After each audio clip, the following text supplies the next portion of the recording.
Halo Sobat Tani di seluruh Indonesia. Selamat datang kembali di channel kita, Sebentarlogi, musim yang kita tunggu-tunggu, musim tanam pertama atau MON 1, akan segera tiba. Curah hujan mulai turun, tanah menanti untuk diolah, dan semangat kita untuk panen raya tentu sedang membara. MON 1 ini spesial karena seringkali potensinya paling maksimal. Nah, agar hasil panen kita melimpah ruah, ada beberapa persiapan kunci yang tidak boleh kita lewatkan.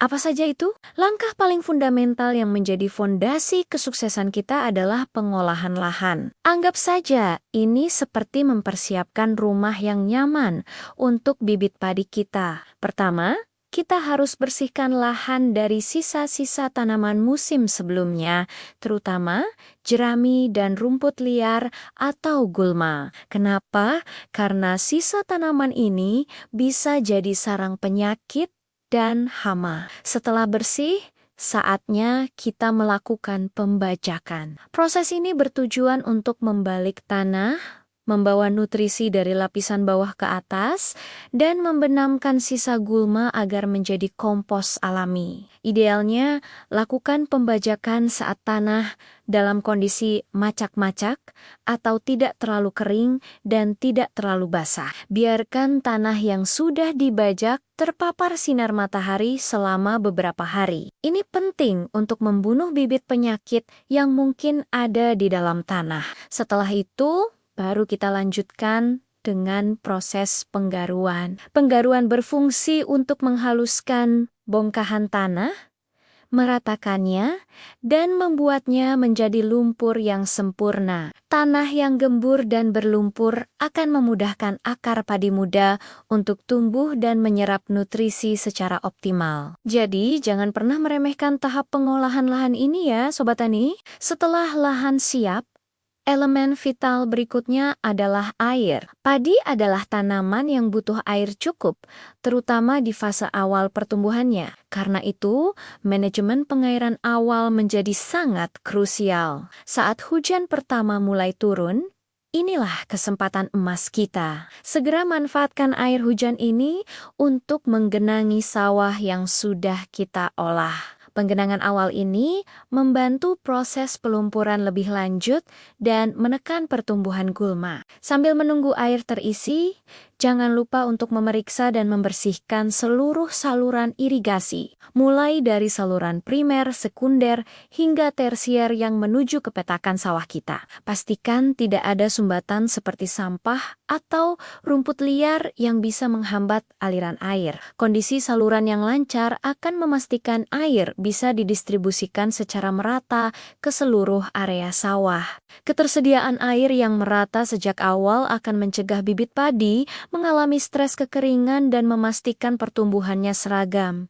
Ingat, air adalah nyawa bagi tanaman padi kita. Kunci ketiga yang seringkali menjadi penentu utama potensi hasil panen adalah pemilihan benih. Jangan asal pilih benih. Gunakanlah benih padi unggul yang sudah bersertifikat. Kenapa harus bersertifikat? Karena benih ini sudah terjamin kualitasnya. Mulai dari daya kecambah yang tinggi, kemurnian varietas, hingga bebas dari penyakit bawaan benih. Pilihlah varietas yang sudah terbukti adaptif atau cocok dengan kondisi spesifik di daerah Anda. Coba perhatikan, apakah daerah Anda rawan tergenang, sering kekeringan, atau punya riwayat serangan hama tertentu seperti wereng atau bla. Pilihlah varietas yang memiliki ketahanan terhadap tantangan tersebut. Jangan ragu untuk berdiskusi dengan penyuluh pertanian setempat atau sesama petani senior untuk mendapatkan rekomendasi varietas terbaik. Menginvestasikan sedikit lebih banyak untuk benih unggul bersertifikat adalah langkah cerdas yang akan terbayar lunas saat panen nanti. Ibaratnya kita memulai perlombaan dari garis start yang paling depan. Benih unggul sudah di tangan, sekarang saatnya kita menyiapkan kamar bayi untuk calon tanaman padi kita, yaitu tempat-tempat persemaian haruslah strategis. Pilih lokasi yang subur,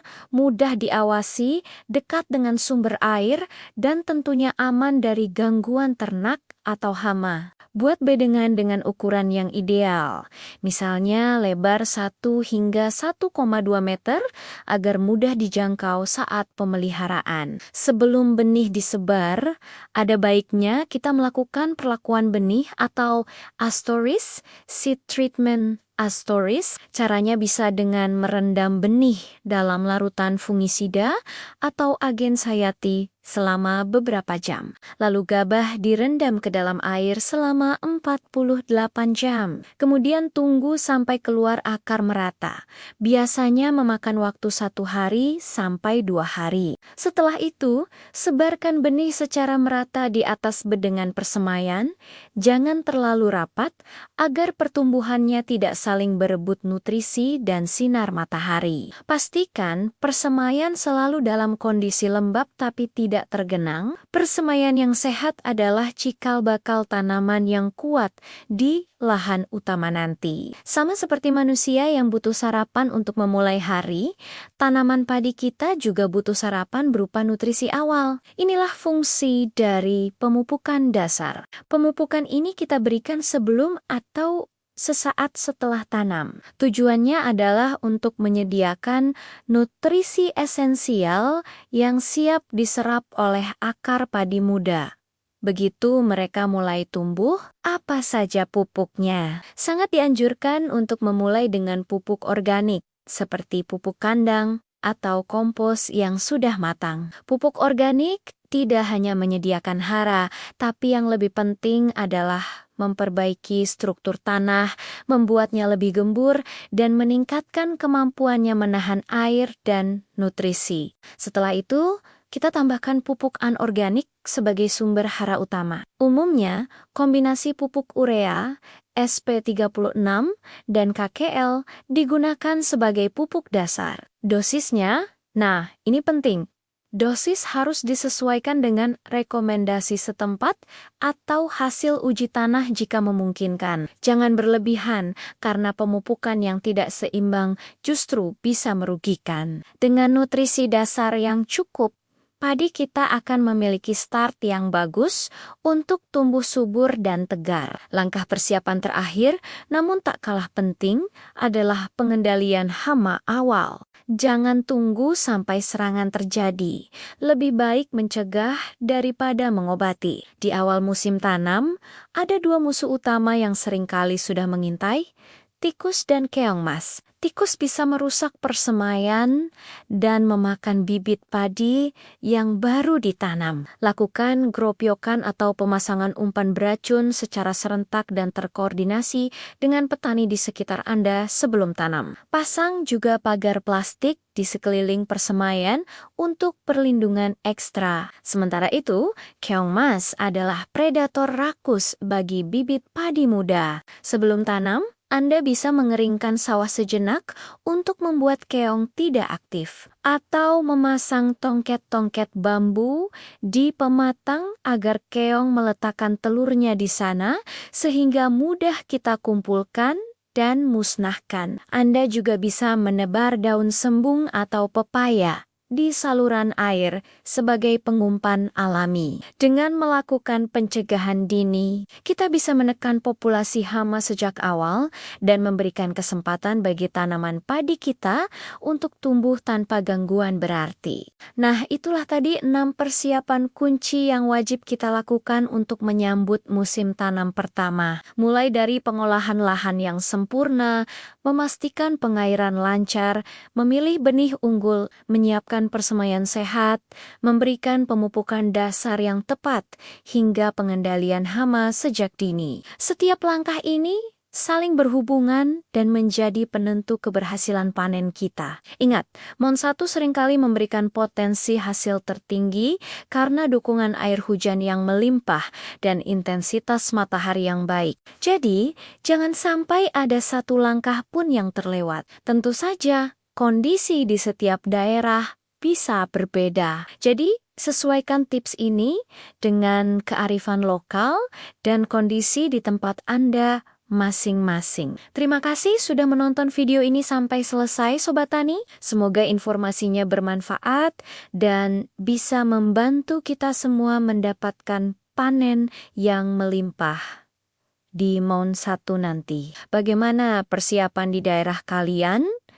Apakah sudah siap tanam?